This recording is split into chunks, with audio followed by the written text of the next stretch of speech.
بسم اللہ الرحمن الرحیم.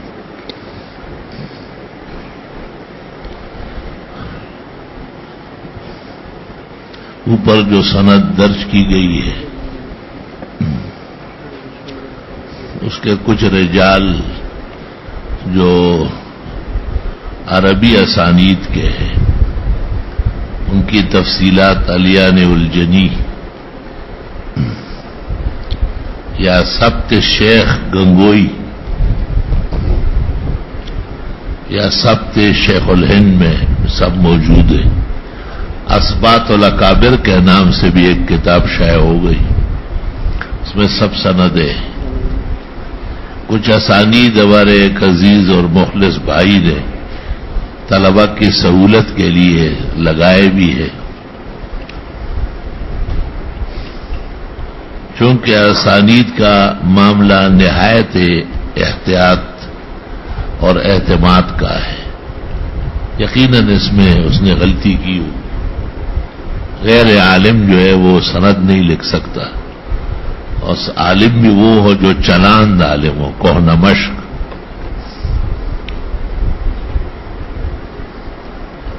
شاہ ولی اللہ محدث دہلوی کے ہندوستان کے اسانید بھی موجود ہے، جو ان کے والد شاہ عبد الرحیم صاحب اور زبیدی بلگرامی، طاہر پٹنی، علی متقی، ان کے توسط سے بھی سند ہے. علی متقی کے بعد پھر عربی اسانید ہماری شروع ہوتی.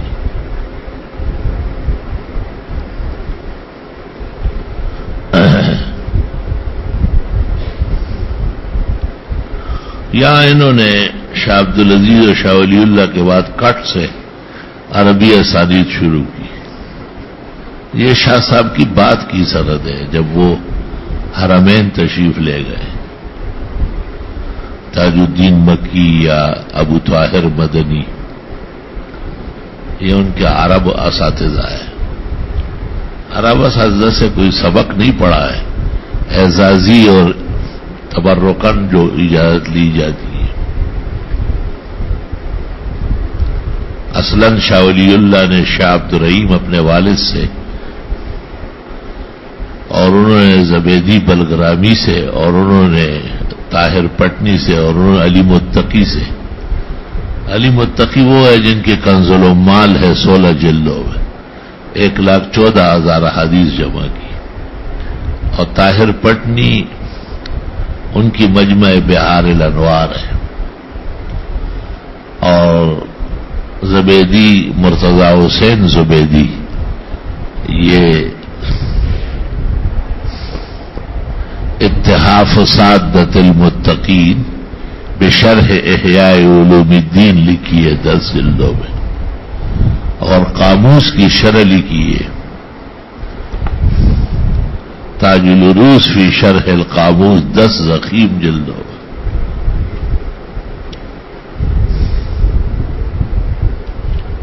اور ان کے احوال بھی احوال الہند میں، اسانید الہند میں کسی وقت آپ کو سنا دیں گے بہت تفصیلات. مرتضی حسین زبیدی کی ہر کتاب 10 جلدوں میں. 10 کے عدد سے کوئی تعلق تھا، کیا بات تھی.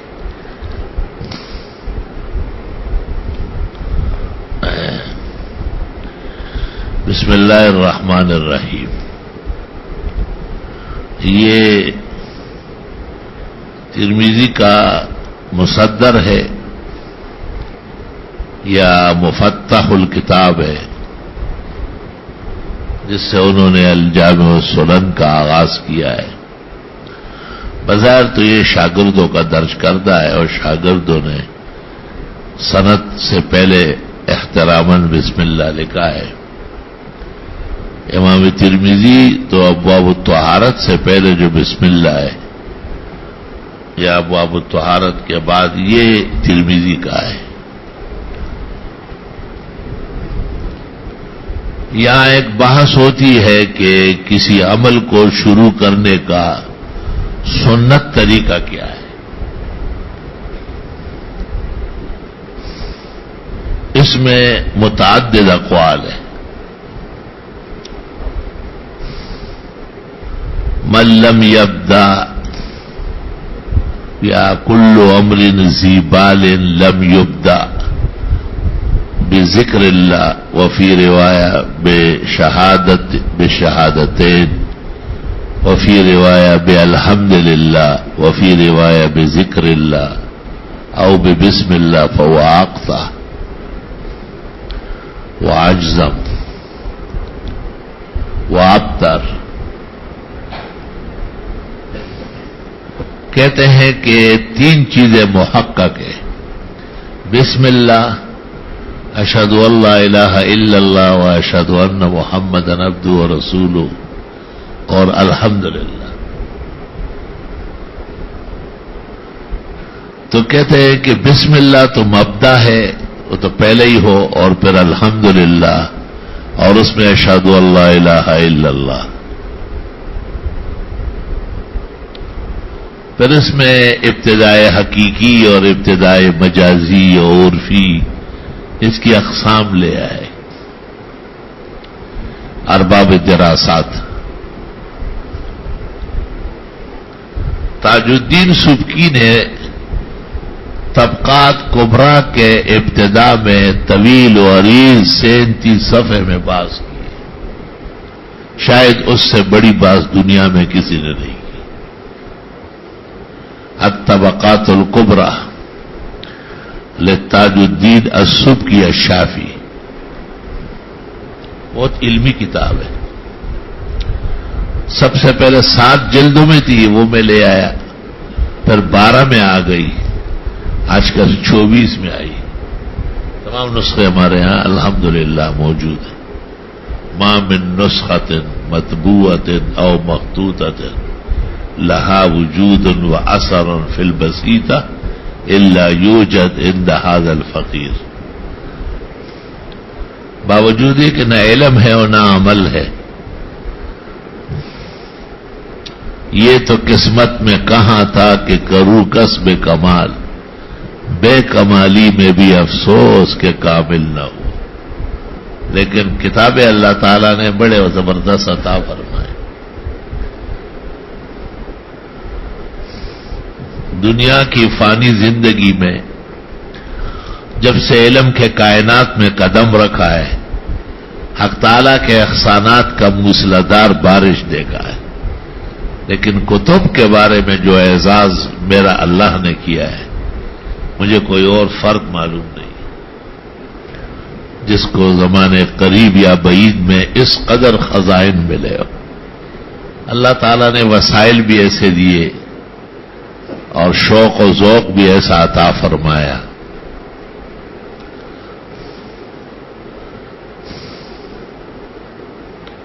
کہ اس کے لیے کتابیں جمع ہوتی رہی اور عجائب و غرائب طریقے سے جمع ہوتی.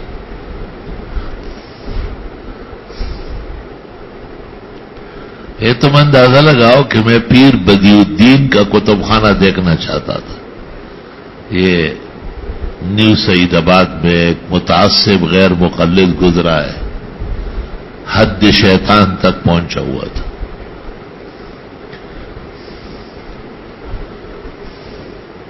یعنی آپ اس کا اندازہ لگائیں ایک جملے سے کہ اس نے حکم دیا کہ حنفیوں کی کتابیں الماری سے نیچے گرا دو، ایسے نیچے بہار نہر فتح القدیر، جتنی حنفیہ کتب فیض الباری معارف و سنن بدا المارے کے دیکھے خود و قابل نہیں.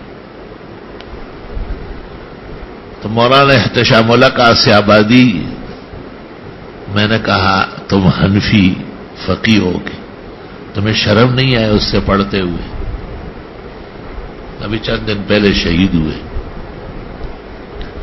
مولانا نے مجھے کہا آپ کو کتابیں کیسے پہنچتی؟ مجھے ایک کڑوی کھیر کھانی پڑی، اور وہ وہاں رہے اور پھر جھنڈوں کو اپنے ہاں لے آئے آسی آباد میں. خیر بار ان سے مال وال وصول کیا اور وہ ٹیڑھا پیڑا ادارہ بنایا. ترمذی شریف کا ایک قلمی نسخہ تھا ان کے پاس، خطی. اس میں امام ابو حنیفہ کی سند ہے. اس سند کو اس نے کینچی سے کاٹ کے پھینکا تھا. دا پہ دنیا کے دا علم مشتا.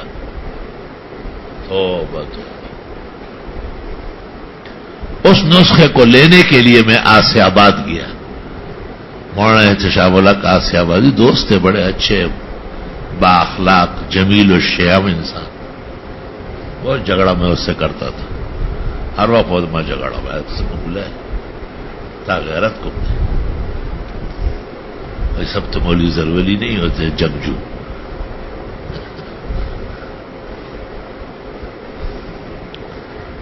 تو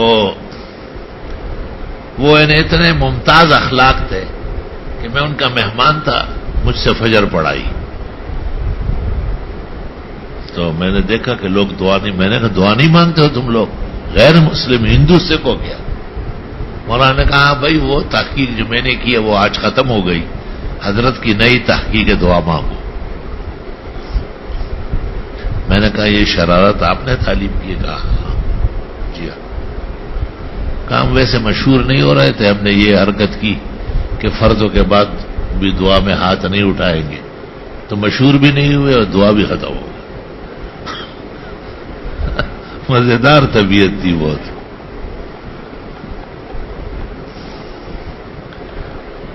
خیر مولانا نے سفارش کی اور نیو سعید آباد حکیم اپنے پیر بدی الدین کے ہاں میرا جانا ہوا.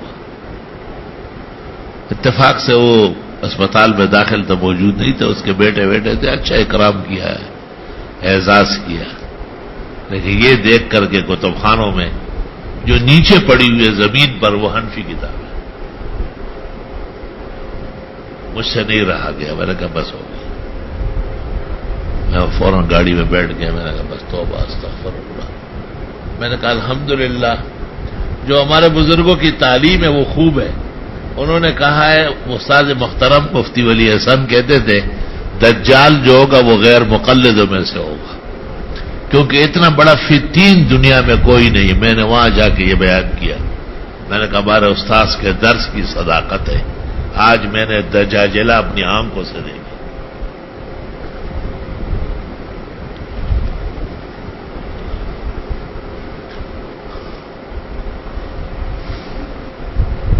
تو یا ایک جج یہاں آیا ہوا تھا, شفیع نام تھا اس کا, اور وہ مشہور زمانہ محمد جوناگڑی کا بیٹا تھا جس نے ہدایہ عوام کی عدالت میں اور فقہ حنفی عوام کی عدالت میں لکھا ہے, رسوائے زمانہ کتاب ہے. ہمارے استاد مولانا مفتی ولی احسن ہدایہ عوام کی عدالت میں لے کے اس کے گھر گیا اور حضرت کو چائے وائے پلائی اور پھر کہا مجھے بغیر جہد کے مناظرہ نہیں کرنا ہے. آپ نے کہا میں صرف آپ کو بتانا چاہتا ہوں کہ آپ ہدایت جانتے نہیں. ہدایت نے بالکل صحیح کہا ہے اور آپ کی تمام گرفتیں فضول و بیہودہ ہے. صحیح معنی میں ہدایت کے استاذ تھے. ہم ملنے گئے تھے تو ہمیں کہا کہ ولی حسن جو ہے نا ٹونکی مجھ سے جنگ کرنے آیا ہے, لیکن میں چھپ گیا, چائے وائے پلا کی پھر بھاگ گیا. تو اس کا بیٹا تھا جسٹس شفیع محمدی, تو اس نے یہاں ہائی کورٹ میں ایک ججمنٹ کی کہ 3 طلاق کے بعد 3 طلاق چونکہ مکروہ و ناپسندیدہ ہے اس لیے واقع نہیں ہوتی, وہ طلاق بائن کے حکم میں اور دوبارہ نکاح جدید کیا جائے اور حلالے کی ضرورت نہیں. اس زمانے میں احترام الحق تھانوی وزیر اعلیٰ کا مشیر تھا. اس نے بڑا غیرت بھرا بیان دیا اور اس نے کہا 3 طلاق کے بعد بیوی محرم تعبیدی ہے اور اسے حلال سمجھنا حرام خوروں کا طریقہ. اور جسٹس شفیع محمدی نے اپنی آخرت برباد کی. مسلمان اس ججمنٹ پر بالکل عمل نہ کرے. احترام الحق تھانوی جنگ اخبار میں اس کا بیان آن ریکارڈ موجود. ہم شکریہ ادا کرنے گئے ان کے گھر. اس جسٹس شفیع محمدی کے ججمنٹ پر غیر مقلدوں نے ایک اجلاس کیا کہ 1400 سال میں پہلی مرتبہ ہمیں قانونی برتری حاصل ہوئی، اور یہ جو پیر بدیع الدین پیر جھنڈو تھا اس کی صدارت تھی۔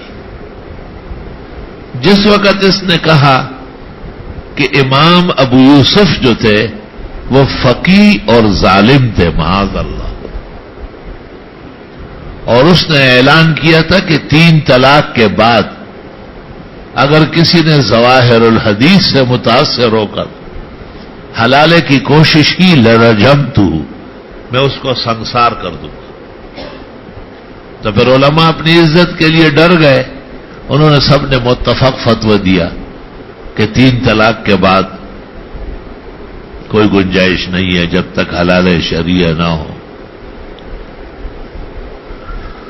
اب اس ظالم اور بےہودہ انسان سے کوئی پوچھتا کہ اب بھی حرمین میں یہی حکم ہے، اب بھی حرمین کا 3 طلاق کے بعد بغیر حلالے کے قائل نہیں۔ امام مدینہ عبدالعزیز صالح اللہ اس کو جنت نصیب کرے، اس نے تمام فقہاء و ائمہ کو جمع کر کے ان کو کہا تھا کہ امت کو گناہ سے بچاؤ اور امت کو فقہاء کے آداب سے کہو۔ 3 طلاق کے بعد متفق فیصلہ لکھا۔ وہ فتویٰ تحریری عربی میں احسن الفتاوی مفتی رشید والا اس میں مکمل شائع ہے، اور وہ وہی عرب سے آیا ہے، میرے پاس بھی اس کی کاپی ہے، مفتی صاحب نے اپنی جلد پوری بنائی اس پر۔ جس وقت پیر بدیع الدین راشدی کے دوال مدل، اس نے امام ابو یوسف کے بارے میں کہا کہ آج امام ابو یوسف جو 3 طلاق کے بعد گنجائش پر ابن المبارک کو کہا کہ آج پہلا دن ہے تو آپ کو معاف کرتا ہوں، اگر آئندہ میں نے سنا کہ آپ نے کوئی ایسا تکلم کیا ہے آپ کی زبان گردن کی طرف سے کاٹ دوں گا۔ تو کہا کہ امام ابو یوسف آج قبر میں لوٹ پوٹ ہوتے ہوں گے، بس یہ کہنا تھا اور پیچھے گر گیا اور دیکھا تو مرتار ہو چکا تھا۔ اس طرح مرا ہے نا۔ میں نے وہ اخبار مولانا امین اکھاڑا کو پیش کیا اور مناظروں میں دکھاتا تھا کہ آج بھی ابو یوسف قاضی القضات ہے۔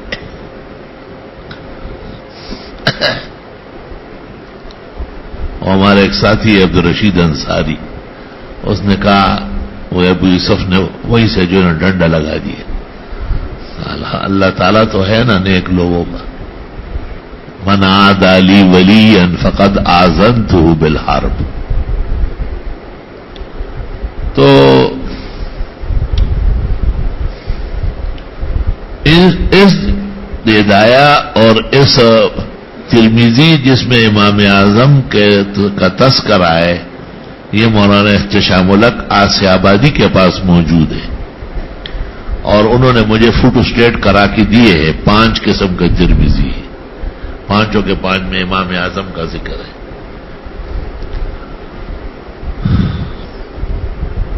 اس علاقے کے ہے طلبہ آسیہ آباد کے، نظر آباد کے، بلوچ ولوچ نہیں ہے۔ حضرت کا شہادت ہو گئی نہیں، صحیح ان کو کچھ پتہ ہی نہیں۔ ہاں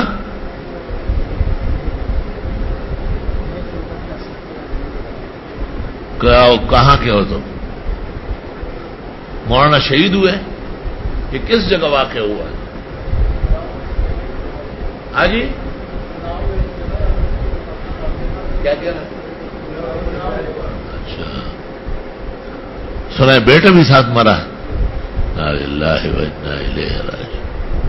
اوہ بیٹھو، انا للہ و انا توبہ توبہ۔ ظہر الفساد فی البر والبحر بما کسبت ایدی الناس۔ کہاں فسادات پہنچ گئے۔ غریب معصوم تباہ آدمی تھا، عاجز مسکین اور فقیر تھا، بہت زبردست۔ مجھے جو دعوت دیتا تھا نا کہ وہاں آ جاؤ نا آسیہ آباد، کہتے تھے دیکھو اگر دعا بعد المکتوبہ یا بعد السنن کرانی ہے تو آنا پڑے گا. کہا ہم نے تو ختم کی ہے، اب کہتے ہیں تو آ جاؤ. اور اتنا ادب و احترام، مجھ سے نمازیں پڑھاتے جب میں وہاں گیا، اور کہا کہ آپ اپنے فقہ کا اعلان کریں، جب تک آپ کے آپ کا فقہ نافذ. اور بہت احسانات ہیں ان کے، تمام کتابیں پیش کی، اور وہ مجھے بتایا کہ یہ نایاب نسخے ہیں، یہ پیر جھنڈوں سے لایا ہوں. یہ جو پیر جھنڈے آپ سن رہے ہیں، یہ شاہ اسماعیل اور سید صاحب کا جو قافلہ آیا تھا جہاد کے لیے، جس کے لیے شاہ اسماعیل نے درس حدیث موقوف فرمایا، اور شاہ عبدالعزیز کے بعد نہیں بیٹھے، کہا مجھے جہاد کرنا ہے، میں نہیں پڑھا سکتا، مولوی صاحب کو بٹھاؤ. یہ وہ وقت پر آ گیا اور اعلان ہو گیا جہاد عام کا، نفیر عام کا. اور سعید صاحب کا قافلہ یہاں سندھ پہنچا. تو ایک بڑے بھائی تھے، ان کے ہاتھ میں حضرت نے جہاد کا جھنڈا دے دیا، احتراماً ان کی پگڑی نہیں باندھی. حضرت یہ جہاد کا جھنڈا قبول فرمائے. اس زمانے میں انہوں نے 8000 حر پیش کیا. حر، ان کو حر کہتے ہیں، احرار. اور چھوٹے بھائی کی پگڑی باندھی تو وہ پیر بگاڑا ہو گیا. پیر صاحب بگاڑا سے میں نے یہ پوچھا ہے، انہوں نے تصدیق کی ہے کہ یہی واقعہ ہے جو آپ بتا رہے ہیں. میں نے کہا آپ تو کہیں اور چلے گئے. کہا ہم کو کھانے پینے کا شوق ہے، دیوبندیوں میں کھانا پینا نہیں ہے، بریلویوں میں آئے دن کھانے پینے. اور ان کے آبا و اجداد جو تھے وہ سب دیوبند نہیں، شاہ اسماعیل اور سید صاحب کے مجاہدین تھے وہ سارے. پیر بگاڑا اور پیر جھنڈا، ایک کو ہاتھ میں جہاد کا جھنڈا دیا، ایک کی دستاربندی کی. جو اس کی پگڑی باندھی وہ پگاڑا ہو گیا، اور جس کو جھنڈے دے دیے وہ پیر جھنڈا ہو گیا. یہ احناف کے لوگ ہیں سارے. مولوی سعید قادری ہے، آپ نے یہ واقعہ نقل کیا ہے فیضان دیوبند میں. کیا فیضان دیوبند لکھا آپ نے؟ اتنا بڑا واقعہ آپ کو معلوم نہیں. اس نے فیضان دیوبند لکھا نا ہماری طرف سے، 6 جلدوں میں شائع ہو رہی. اور اس کے بدلے میں پنجاب میں اس کا محل بنے گا، اس کا نام ہوگا جشن دیوبند. اور اس میں 4 رنگ ہوں گے کیونکہ 4 دفعہ بریل بھی ہوا ہے. پھر بریلوی ہونا ہے نہیں؟ اچھا. جب یہ یہاں آیا، حضرت شیخ مرشد محقق الاسر امام و اہل سنہ، فخر و مفخر احناف، ترجمان مسلک دیوبند مولانا سرفراز خان نے بھیجا ہے. مجھے کہا حضرت وہ ہمارے قادری کو تم ذرا سنبھال لے، مجھے پریشان کیا. میں نے کہا جمیل خان کے گھر پر، میں نے کہا حضرت کسی طرح احسن علوم بھیج دیں. فوراً وہ بلوچ کو کہا، اس کو کہا کہ وہی قادری کو کہو مفتی صاحب سے ملاقات کرے. جب یہ یہاں آیا احسن علوم میں تشریف فرما ہوئے تو بریلیوں کو پتہ چلا تو انہوں نے کہا اب واپس نہیں آئے گا. الحمدللہ کب اس جگہ چلا گیا جہاں سے کوئی واپس نہیں ہوا. تو دیکھو اب رنگ تو وہی ہے، بریلیوں والا ہے. استاد مولانا عبدالحنان سے اگاؤ کا تو دا قادری دے میں آؤ دے مست دیوبندے کو بریلے ہو. میں اگوی دنیا میں 3 کالے تھے، چوتھا ہے ہی نہیں. ایک لقمان، دوسرا عمر کا غلام بجی، تیسرا بلال. باقی قادری جو ہے یہ گورے چھٹوں میں شامل ہے. دنیا میں صرف 3 کالے تھے. لا الہ الا اللہ. اسود لونا واحمر استقامتا وابیض عقیدتا. ہمارے حضرت مولانا قاری مفتاح اللہ حفظہ اللہ، انہوں نے ان کے بارے میں بہت زبردست بات کہی ہے. آپ کو معلوم ہونا چاہیے قاری صاحب کی باتیں بھی قیمتی ہیں. فرمایا یہ چالباز قسم کا بریلوی ہے، مکار اور محقق دیوبندی. بہترین بات کہی. تحقیق سارے دیوبندی کتابوں کی کر رہا ہے. پتہ نہیں کیسے بریلوی ہو گیا تھا، اعلان ہوا ہو، تقریریں کرتا تھا. ہاں ٹھنڈو لایار آیا تھا وہاں ہمارے حاجی صاحب ہے شوکت، اس کی نگرانی میں جلسہ ہوا، بڑے دیوبندیوں کو خوب گالی دی ہوا. الحمدللہ. ثم جئت علی قدر یا موسیٰ. آخر اپنے مقام مرتبے میں آ گیا. اب ہل تو جائے اللہ کے فضل سے، آپ کی دعا سے. اور بہت محقق آدمی ہے، سامنے بیٹھا ہے. تعریف ہم کیا کریں گے، لیکن 150 کے قریب قیمتی کتابوں کا مصنف ہے. کسی اور مسلک میں ہوتا اس کی بڑی آؤ بگت ہوتی، اور بہترین کتابیں لکھی. ایک کتاب لکھی ہے کالا خضاب اور احمد رضا کی جہالت.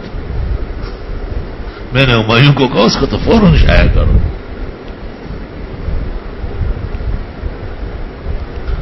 کالا خضاب اور احمد رضا کی جہالت. اور بڑی بہترین کتاب ہے رضا خانی مذہب لکھا ہے، اور بریلویوں کا علمی محاسبہ لکھا، بہت بہترین 5 جلدوں میں.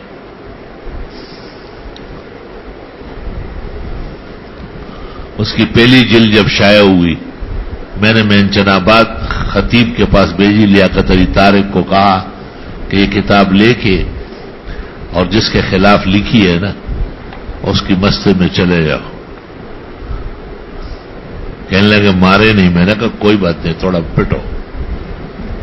اس نے پورے دیوبند کو برا بھلا کہا ہے. 25 سال ہو گئے، 25 سال میں کسی نے ایک صفحہ نہیں لکھا کہ یہ کتاب غلط ہے، جتنے بھی نہیں لکھا. تو اس نے جرت کی. میں نے کہا بغیر اس کے کراچی نہیں آؤ گے، یہ کتاب اس کو ہاتھ میں دینا ہے تاکہ میرا دل ٹھنڈا ہو جائے. چلا گیا، عصر کی نماز کا انتظار کیا، وہ آیا. کیا نام تھا اس کا؟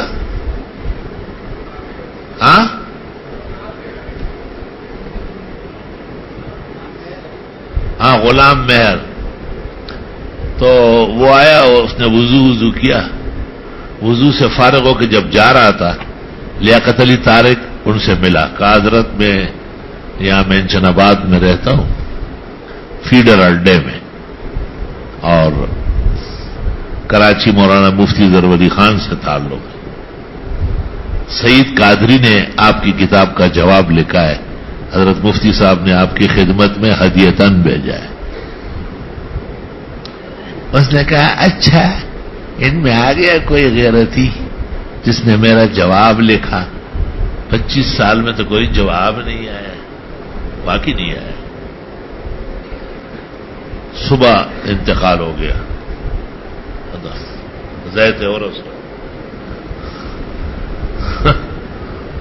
24 گھنٹے کے اندر اپنے مقام تک پہنچ چکا ہے. فقطع دابر القوم الذین ظلموا والحمد للہ رب العالمین. تو یہ آپ سمجھتے کیسے یہ کالا گھونگھٹ بیٹھا ہوا ہے، یہ اس صدی کا دیوبندیوں کا سب سے بڑا محقق ہے. مجھے حضرت شیخ و مرشد مولانا سرفراز خان نے خود فرمایا کہ رد بدعات میں یہ مجھ سے آگے ہے، پیچھے نہیں. یہ مانا مت مطالعہ ڈیرا زیادہ.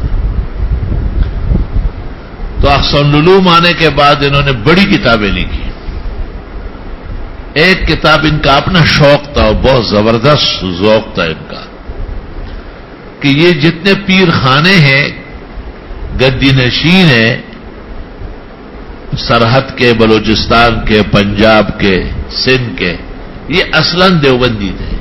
اس وقت بریلوی تھے ہی نہیں. ان کے اصل کو نکالا اور پورا کاپیوں کے ساتھ تصویروں کے ساتھ 6 ضخیم جلد لکھی. اس کا نام رکھا فیضان دیوبند. آپ کوشش کریں کہ اس زمانے میں آپ کا کوئی بیٹا ہو جائے اور اس کا نام ہم رکھیں نام اور مقام دیوبند.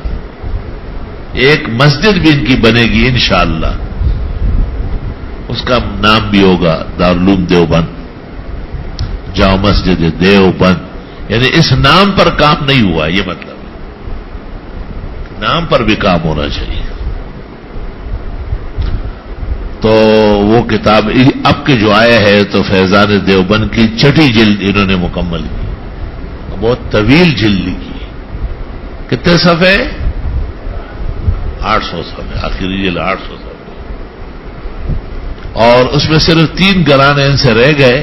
ایک باچا گل بخاری کا ان کے والد کی لکھی ہوئی کتاب مل گئی, آستانہ مہربانیہ.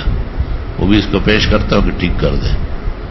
اور اب اپنے لالا جی اور باچا سے ڈاکٹر سمت کا جو خاندان ہے ان کی کتاب بھی آ گئی ہے. علماء ثوابی میں تذکرہ آ گیا, بامخیل باچا کے. اور تیسرا یہ پیر بگاڑا اور پیر جھنڈے, یہ بھی اصلاً نسلاً دیوبندی تھے, احناف تھے پکے. اور بعد میں یہ اپنے ایک خاص واقعہ ان کے ہاں ہوا تھا, اس واقعہ کی وجہ سے یہ غیر مقلد ہوئے ہیں. تو یہ ذرا آپ محنت کریں, یہ نکالیں کہ پیر جھنڈے اور پیر بدی الدین راشدی, پیر بگاڑا, کہ ان کے بڑے بھی شاہ اسماعیل اور سید صاحب کے رفقا, اور ان کو 8000 ہور دینے والے نیک لوگ تھے اور اہل حق تھے. اور ان کے نسل در نسل احناف اور دیوبندی آئے. یہ حالات کی وجہ سے پتہ نہیں کیسے اہل حدیث ہو گئے, غیر مقلد.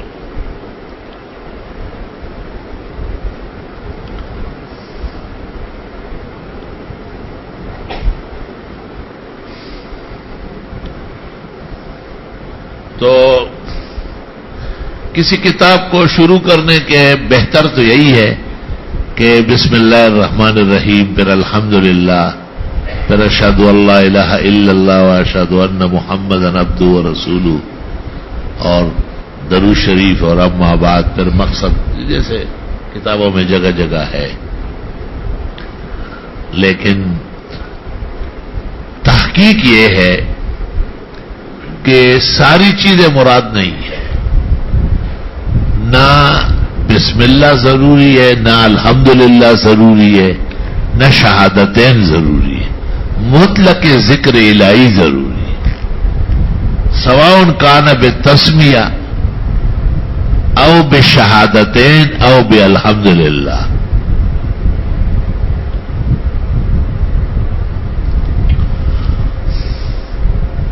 یہ اختلاف انظار اس لیے ہوا کہ سمجھا گیا کہ متعدد احادیث ہے.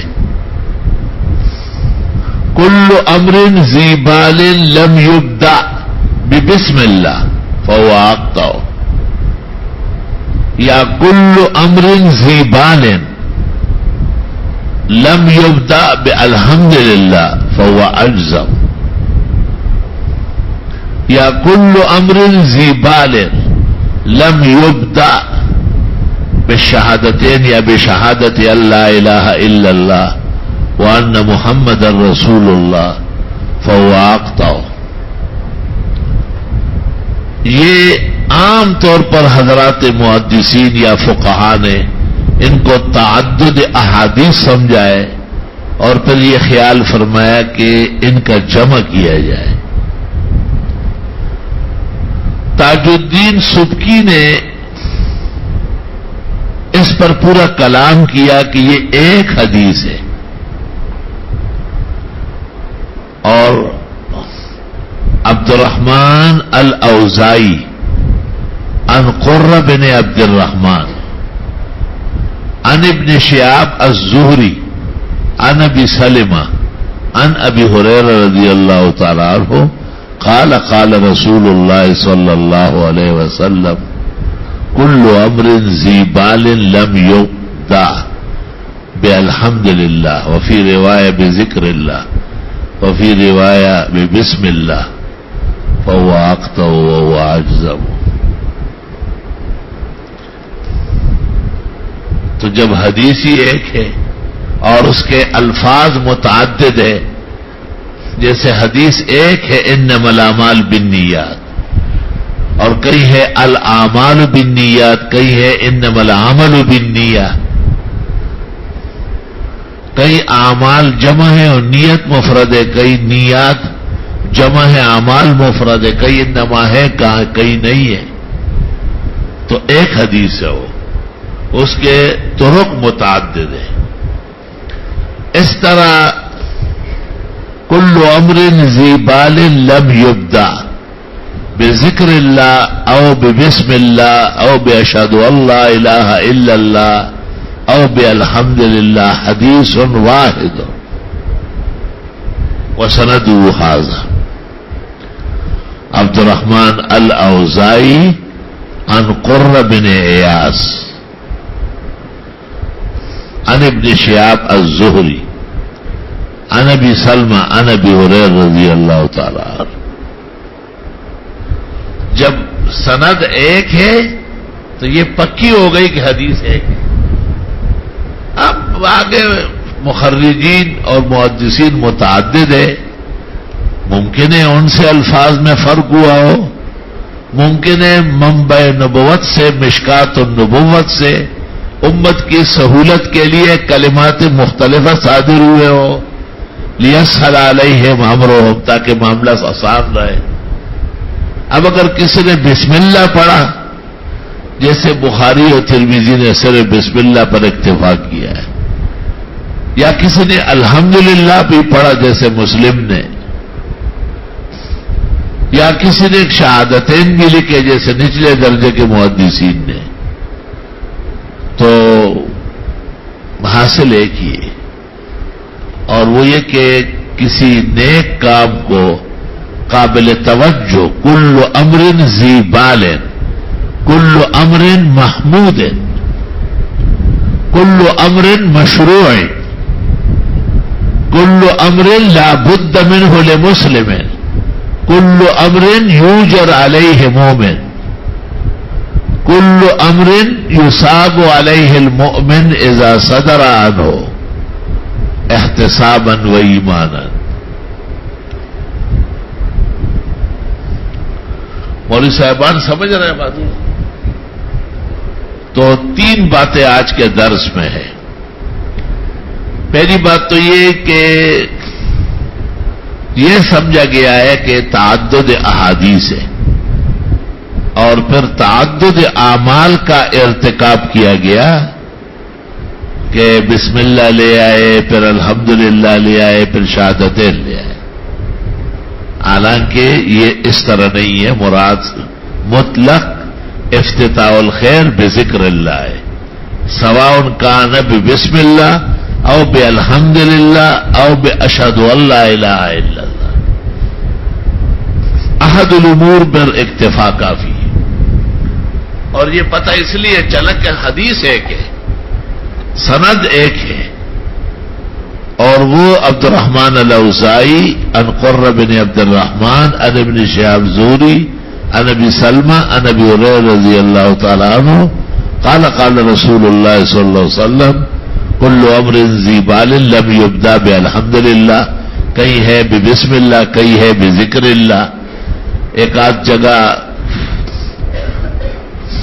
فلاحی اجازی کے نسخے میں ہے باشہد ان لا الہ الا اللہ فهو اقطع یا وهو اجزم.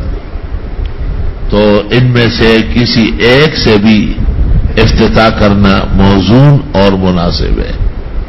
تمام امور زیر باس لانا یہ ضروری نہیں. اس پر اشکال یہ ہے کہ تعامل تو دوسرا ہے. تو جواب یہ ہے کہ تعامل علماء کا معتبر ہے، عوام کا معتبر نہیں. اکابر علماء نے جب وضاحت کر لی کہ 4 امور میں سے ایک بھی کافی ہے. دوسرا جواب یہ کہ اس طرح بھی تعامل موجود ہے. بخاری اور ترمذی سے بڑھ کر تعامل کیا ہوگا. اور تیسرا جواب یہ ہے کہ مسئلہ نہ لکھنے کا ہے اور نہ پڑھنے کا ہے. مسئلہ احصاء کا ہے اور افراد کا ہے. احصاء کا مطلب ہے کہ سب پر عمل، یہ مشکل ہے. اور افراد کا مطلب ہے کہ اکتفا باحد الامور، امور 4 میں سے کوئی ایک بھی کافی ہے. تو عام طور پر حضرات دراسات بسم اللہ پڑھ لیتے ہیں، پھر خطبۃ و محدثین پڑھتے ہی ہے درس میں، احترام حدیث میں. اور یہی توقع ہے کہ امام بخاری نے یا امام ترمذی نے بھی حدیث سے پہلے خطبہ مسنونہ پڑھا ہے. یہ نہیں ہو سکتا ہے کہ انہوں نے نہیں پڑھا. ظن المومنین خیرا، لا الہ الا اللہ. بس اس کے بعد 4-5 رجال ہے جو امام ترمذی کے سند کے لوگ ہیں، یعنی انہوں نے ترمذی سے روایت کی، ان کو رجال السند کہتے ہیں. ایک سند ترمذی کا ہے، وہ تو ابواب الطہارت کے بعد شروع ہو جائے گی، جس میں ترمذی کہیں گے حدثنا. اور ایک یہ لوگ ہیں جو حضرت امام ترمذی کے تلاميذ اصحاب ہیں. اور بعض کہتے ہیں کہ یہ ترمذی کے رجال ہے، یعنی روات ہے، جیسے ابن سنی نسائی کا روات ہے. اس کو عام طور پر لوگ راویہ کہتے ہیں، راویہ، کہ ابن سنی جو ہے یہ نسائی کا راویہ ہے. یعنی نسائی کے سنن جو روایت کرنے والے ہیں ان میں ایک ابن سنی ہے. جیسے بخاری روایت کرنے والے ایک فربری ہے، محمد ابن جعفر ہے، بزدلی ہے، خسیکسی ہے، بنت کریمہ ہے، کشمینی ہے. یہ سب بتا دیں گے انشاءاللہ. بس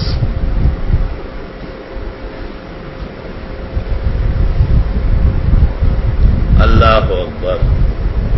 تنگو بہت پیٹ خراب ہے. ابھی میں نے ہاتھ نہیں اٹھایا، اس نے اٹھایا. وسابقوا بالخیرات ہے. یہ بڑا نیک آدمی ہے، ہمارا مؤذن بھی ہے، بڑا پیارا خادم ہے، دعاؤں کا قدردان ہے. کیونکہ اس کو دعائیں زیادہ مانگنی ہے، کیونکہ افغانیوں کو پکڑ پکڑ کے بھیج رہے ہیں، بنگالیوں کو نہیں بھیج رہے جو دنیا بھر کے شیاطین ہیں، اور جنہوں نے ملک توڑ کر کے رکھ دیا اور مشرقی پاکستان کا نقشہ مٹایا اور بنگلہ دیش بنا دیا. یہ غریب مسکین جو پاکستان کے جان و جگر ہے، پاکستان کا خون ہے، خاک اور مٹی شریک ہے، عقیدہ اور عمل اور سب اہل حق ہے. تمام کے تمام اس طرف کے جو لوگ ہیں افغانستان کے، وہ سب علماء دیوبند کے مسترشدین. ایک واضح امتیاز اللہ نے ان کو دیا ہے، ان کے بارے میں نرمی ہونا چاہیے. باقی شرپسند اور ناکارہ عناصر وہ کہاں نہیں ہے. وَمِنَ الْأَعْرَابِ مُنَافِقُونَ وَمِنْ أَهْلِ الْمَدِينَةِ وَمِمَّنْ حَوْلَكُمْ کیا ہے؟ مِنَ الْأَعْرَابِ مُنَافِقُونَ وَمِنْ أَهْلِ الْمَدِينَةِ مَرَدُوا عَلَى النِّفَاقِ. کہتے امام ابو حنیفہ تشریف لائے تھے، امام مالک سے ملاقات ہوئی تو مالک نے پوچھا کہ من انتا، من اینا؟ کہا من الکوفہ. تو مالک نے کہا الکوفی لا یوفی، کوفے والے بڑے غدار ہوتے، بے وفا ہوتے. علی کو قتل کرایا، حسن کو مروایا، حسین کو مروایا. تو امام ابو حنیفہ نے کہا وَمِمَّنْ حَوْلَكُمْ مِنَ الْأَعْرَابِ مُنَافِقُونَ وَمِنْ أَهْلِ الْمَدِينَةِ مَرَدُوا عَلَى النِّفَاقِ. امام صاحب مالک نے کہا أَظُنُّهُ أَبَا حنیفہ، کیونکہ قرآن سے اتنا نقد استدلال کرنا ہر ایک کا کام نہیں ہے. یہ امام ابو حنیفہ کی شان ہے. مطلب ان کا یہ تھا کہ ہر کوفی بے وفا نہیں ہے، جیسے مدینہ منورہ کا ہر باشندہ منافق نہیں، اچھے اور برے ہر جگہ ہے، اچھوں کا ساتھ دینا چاہیے، ان کی حمایت کی جائے اور براؤں کی برائی سے پرہیز کیا جائے۔ الحمدللہ رب العالمین۔ نستغفرک اللہم ونسألک السلام والعافیہ۔ اللہم احفظنا بحفاظتک یا خیر الحافظین، وانصرنا بنصرتک یا خیر الناصرین، واکرمنا باکرامک یا خیر الاکرمین۔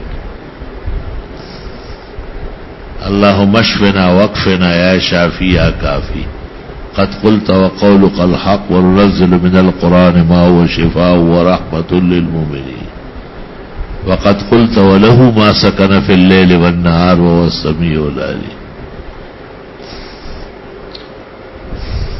انما صنعوا كيد ساحر ولا يفلح الساحر حيث أتى، انما جئتم به السحر